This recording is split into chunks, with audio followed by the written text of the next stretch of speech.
ఏం చేస్తుంటారన్న? వ్యవసాయం చేస్తాం. ఏ నియోజకవర్గం అన్న మీది? మైలవరం నియోజకవర్గం. మైలవరం నియోజకవర్గంలో ప్రస్తుతం బీసీ సామాజిక వర్గానికి చెందిన ఒక సామాన్యుడికి ఎమ్మెల్యే అభ్యర్థిగా టికెట్ ఇచ్చామని చెప్పేసి మాట్లాడుతున్నారు సర్నాల తిరుపతిరావు. అసలు ఆ సామాజిక వర్గానికి సంబంధించిన వ్యక్తిగా ఈయన ఎంతవరకు సపోర్ట్ చేస్తారు? అసలు బీసీ వర్గం ఈయన వైపు ఉందా ఈరోజు? బీసీ వర్గం ఎప్పుడు తెలుగుదేశం వైపే ఉంటుంది. బీసీ క్యాండిడేట్కి ఇచ్చారనో మరి ఇంకొకరికి ఇచ్చారనో ఉండదు. బీసీ సామాజిక వర్గానికి తెలుగుదేశం పార్టీ తప్ప మరి ఏ పార్టీ న్యాయం చేయదు. మొన్న కూడా డిక్లరేషన్ చేశారు. బీసీ డిక్లరేషన్ చేసి తెలుగుదేశం పార్టీయే బీసీకి 50 సంవత్సరాలు దాటితే పెన్షన్ ఇస్తామని చెప్పేసి చేశారు. చాలా సంతోషపడుతున్నారు బీసీ వర్గాలు మొత్తం కూడా చాలా సంతోషపడుతున్నారు. రాబోయే రోజుల్లో 2024లో కూడా బీసీలంతా కూడా తెలుగుదేశం పార్టీ వైపే ఉంటారు. తెలుగుదేశం పార్టీనే గెలిపిస్తారు.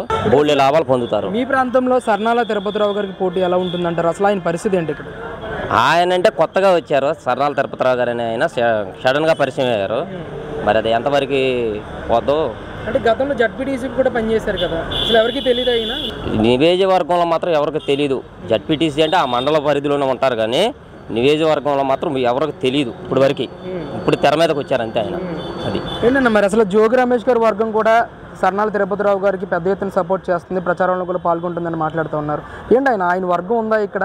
ఆయనకి సపోర్ట్ ఎంతవరకు ఉందంటారు? అసలు సపోర్టు జోగి రమేష్ గారి వర్గం అంటే సపోర్టు ఉంటుంది, ఉండకుండా ఉండదు. అయితే చాలా అంత ప్రభావితం ఏం చూపించదు. అది అంటే ప్రధానంగా సామాన్య స్థాయి నుంచి జడ్పీటీసీగా, ఈరోజు జడ్పీటీసీ నుంచి ఎమ్మెల్యే అభ్యర్థిగా సర్నాల తిరుపతిరావు గారు ఏ విధంగా ఎదిగారంటారు? అసలు ఏ విధంగా ఎదిగారంటే మామూలుగా జడ్పీటీసీ అంటే పోటీ లేదు. జడ్పీటీసీ అనేది గతంలో పోటీ లేదు. వాళ్ళు పోటీ లేకుండా చంద్రబాబు నాయుడు గారు పోటీ చేయొద్దు అన్నారు. కొన్ని కారణాల వల్ల పోటీ చేయొద్దు అన్నారు. పోటీ చేయొద్దన్నప్పుడు తెలుగుదేశం పార్టీ పోటీ చేయరా. పోటీ చేయకపోయేప్పటికీ ఎవరో ఒకరిని అనాభంగా తీసుకెళ్ళి ఇక ఈయన జడ్పీటీసీ, ఈయన ఎంపీటీసీ, ఈయన ఇంకోటి అని చెప్పేసి వాళ్ళు డిక్లరేషన్ చేసుకున్నారు. అంత తప్పితే వేరేది ఏమీ లేదు. మన ఎమ్మెల్సీ ఎలక్షన్లో చూశారు కదా. అది అంటే పోటీ లేకపోవడం వల్ల సర్నాల తిరుపతిరావు గతంలో జడ్పీటీసీకి గెలిచారంటారు. అంతేగా మరి. మరి ఈసారి ఎలా ఉంటుంది అంటారు ఇక్కడ? ఈసారి 2024లో మైలవరంలో జనసేన, బీజేపీ, తెలుగుదేశం పోతూ జెండా ఎగరేస్తుంది. నో డౌట్ పడాల్సిన పని ఏం లేదు. మీ మైలవరం నియోజకవర్గంలో బీసీ సామాజిక వర్గం ఓట్ల శాతం ఎంతవరకు ఉంది? అసలు తిరుపతిరావు గారికి సంబంధించి ఎంతవరకు సపోర్ట్ చేస్తుందంటారు బీసీ సామాజిక వర్గం? బీసీ సామాజిక వర్గం సపోర్ట్ చేయదండి. ఎందుకంటే బీసీ డిక్లరేషన్ చేయలేదు కదా. తెలుగుదేశం పార్టీ మన డిక్లరేషన్ చేసింది బీసీల వర్గానికి. గత 83 నుంచి చూసుకున్నా కూడా బీసీలకి ఇది అందరికీ జగమెరిగిన సత్యం.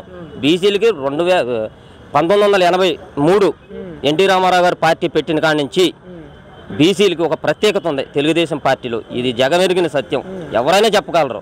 అది అంటే ముఖ్యంగా ఆయన మాట్లాడుతున్నారు, జగన్ ఆశీస్సులు, జగన్ చేసిన సంక్షేమం, అభివృద్ధి మైలవరంలో నన్ను గెలిపిస్తుందని చెప్పి మాట్లాడుతూ ఉన్నాడు. అభివృద్ధి ఎక్కడుందండి? ఏం చేశారండి అభివృద్ధి?